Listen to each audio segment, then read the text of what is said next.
whole story.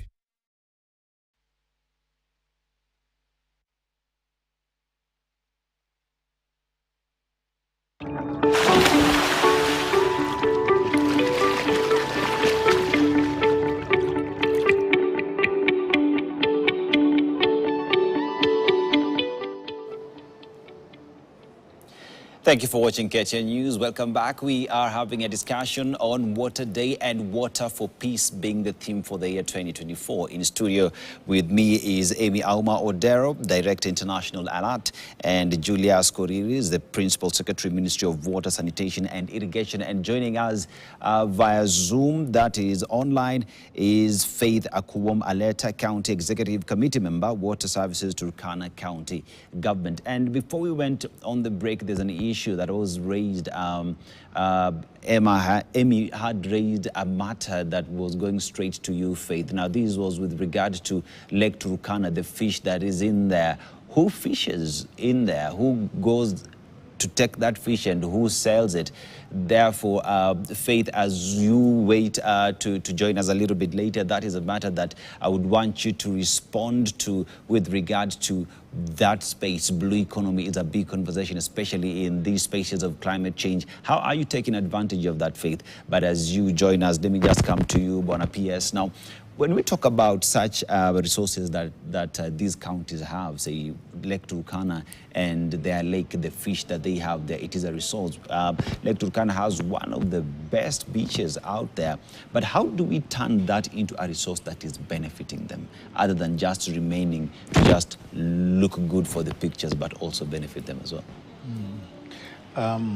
Thank you. I think the Constitution, the crafters of the Constitution, had an idea of how this should happen and clearly separated the role of the national government and from the role of the county government. As the national government, we set policy to make sure that the environment is conducive.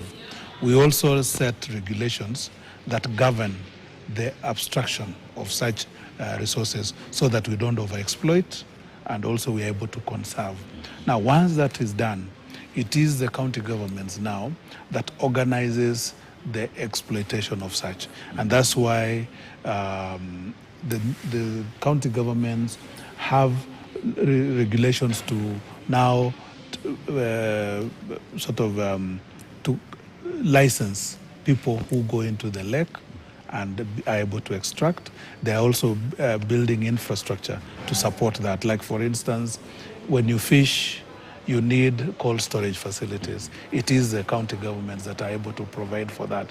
It is them that ensure that quality standards are maintained at the fishing and also at the landing site. So there is that separation of roles, which now we as national government, we try to really observe. But again, also in cases where the capacities within the county government is lacking, we come in, and that's where now maybe the Ministry of Blue Economy and Fisheries will come in and support the county to be able to build its capacity and be able to now manage the exploitation, and so that the communities around there can benefit from it. Yeah. And now, Faith, now, Amy, now when we talk about these issues to do with water, there is the need of everyone coming together to have this conversation, the need of dialogue to happen. Now, there is the county government, there is the national government, there are the private sector, civil society organizations, and the people. With regard to matter to do with water and how emotive they are, how do we have this conversation such that all parties get to understand the importance of this water and that they sit on the table and agree on a framework, on a structure, on how this resource will be shared? Because if that doesn't happen, like we was talking before the break, these water tables, these pipes that draw water will be blocked. Yeah, thank you. I think one of the first submissions I made was in relation to understanding that is required. So for the readers of the Bible, they say two cannot walk together unless they are agreed. And how do they agree? Information becomes key. So one of the things that then becomes important is, how do we understand this water as a resource and what it means? And especially now with the climate change discourse going on, then again, having the totality of understanding in relation to that. So data becomes very important, information becomes very important, and for us, the ways in which then we've been able to facilitate conversation between these different groups is to first start with an understanding, participatory analysis. What are the issues? Are these issues insurmountable? Are these issues can be resolved? Who can resolve it? And so even as we start thinking about cooperation, for instance, between the departments of climate change, the water department at the county level, as well as the peace building directorate, it is informed by data, it is informed by information, it's informed by the reality that if all of us don't do something about it, then we're not going to go anywhere. And the same applies to the communities, that once they have information, they're able to relate better to the actions that are being taken. So for instance, the question of, somebody might ask, why is this water in plenty? And I think there was a conversation around Lake Turana. Why is it that there is plenty of water, Lake Turana? It is here with us, but then water scarcity is the biggest problem in Turkana County. Then when people start to understand the dynamics around what it means to get this water to people or alternatives, then they can be part of the decision making. And that's why I said dialogue has been underrated, but it's a critical tool for facilitating conversation. So first you have the information, then you're able to support dialogue based on this information between these groups, and they're able to understand action that is supposed to be taken, but also action that they're supposed to take in totality. The same with the private sector and all the players that are involved. So that is really important. But the other thing that then would facilitate engagements between these different groups is capacity, that we have to be at least at a level where we understand each other. And so one of the things that then we also do on our part in collaboration with the national government as well as the county government within the counties where we work is to translate this data into information that can be processed better. And that is where the learning component come up. A while back, we had a learning session that brought different stakeholders together. So we had county government representatives, we had national government, we had private sector, we had water actors. And it was amazing just how many water actors exist in terms of authorities and so on. And all of them had something to bring on the table. And so when a learning opportunity starts to translate issues and facilitate conversations between these actors, then it is easier to define better the actions that can be taken across the different groups. And I come to you, Bona PS, now. While we were on break, we talked about the water towers that we have, and we talked about the Chulum, Zima, and the water tower in Loitoktok in Kajiado.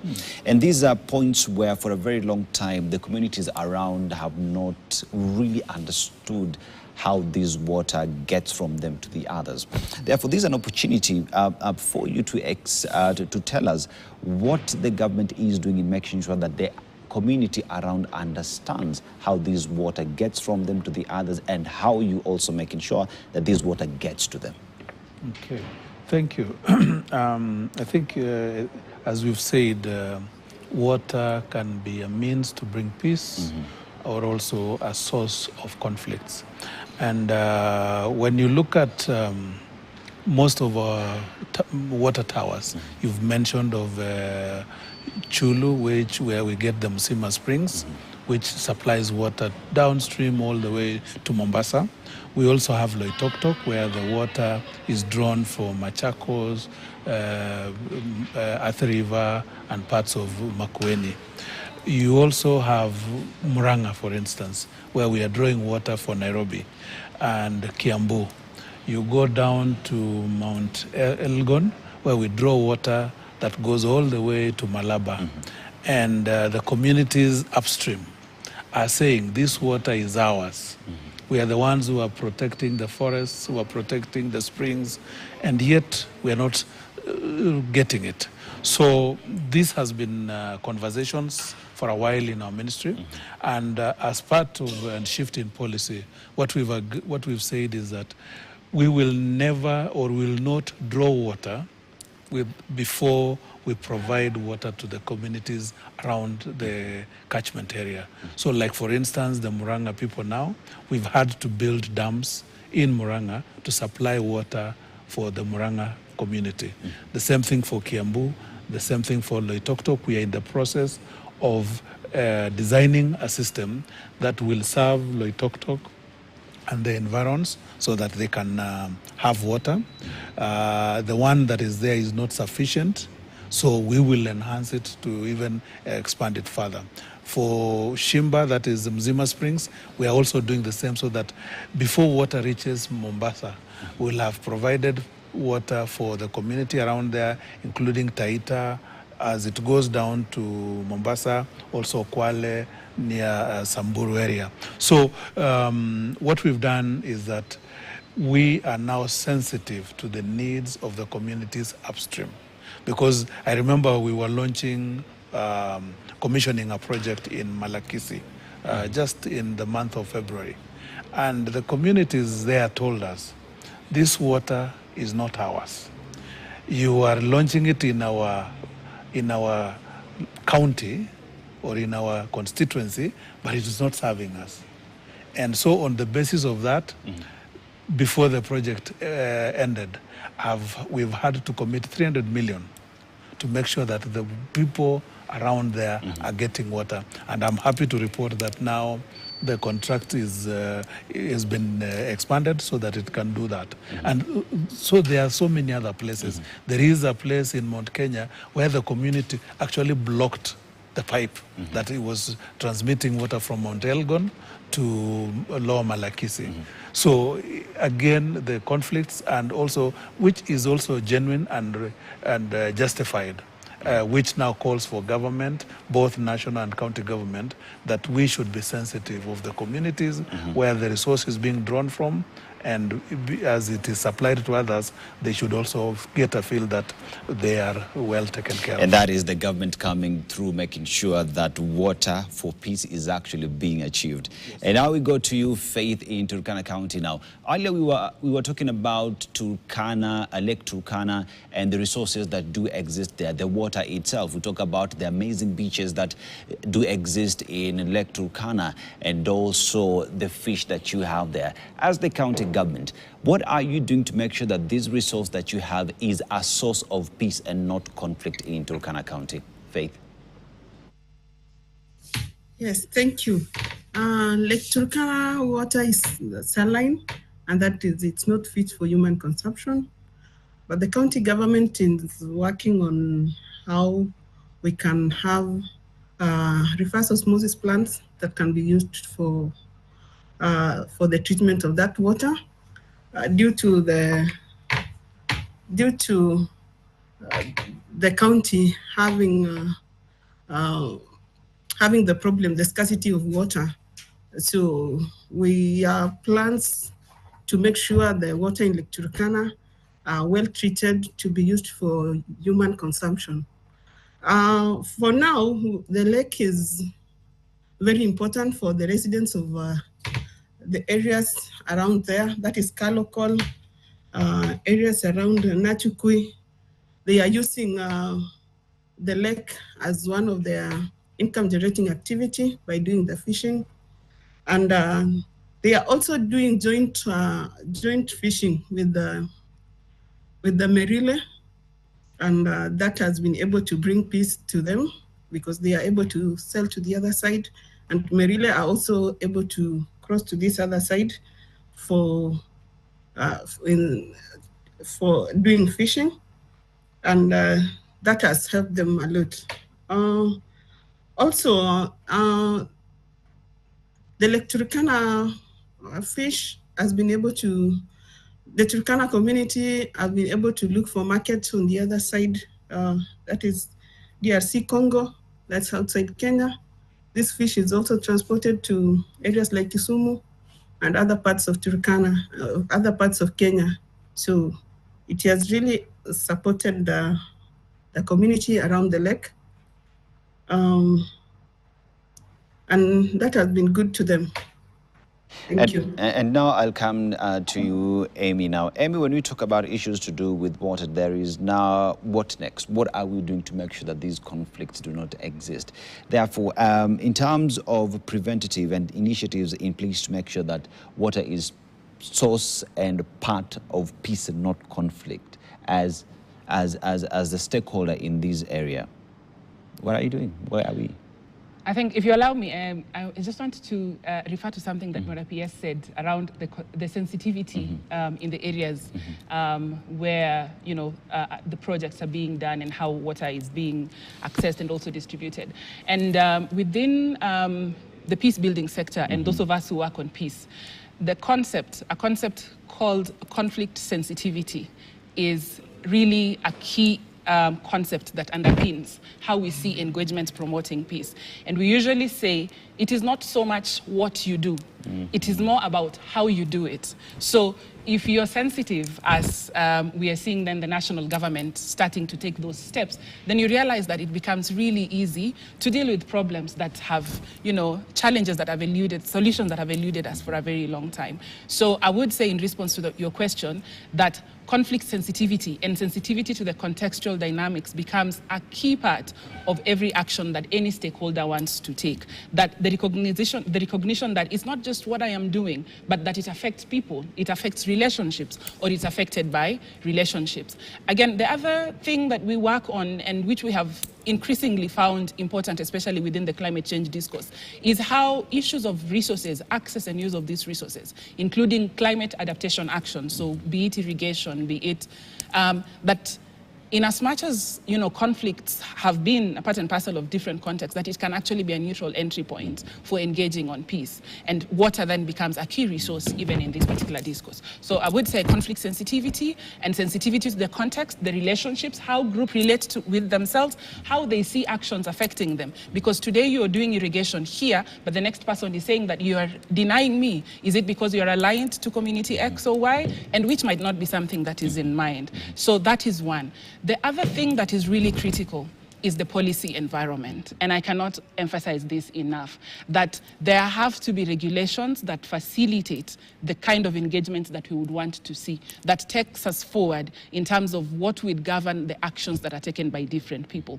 And then the other thing is, and I keep repeating, is that we have to sustain dialogue, that people have to continue speaking to each other, that we cannot find solutions today and that's the end of the day. Tomorrow, a different face or a different way of, you know, how the thing looks like will emerge. And so we have to build in cooperation, we have to build in communication, we have to build in conversation, not just between communities, but also between departments. So we have environment, we have agriculture, we have water, we have, you know, the peace building department or directorates.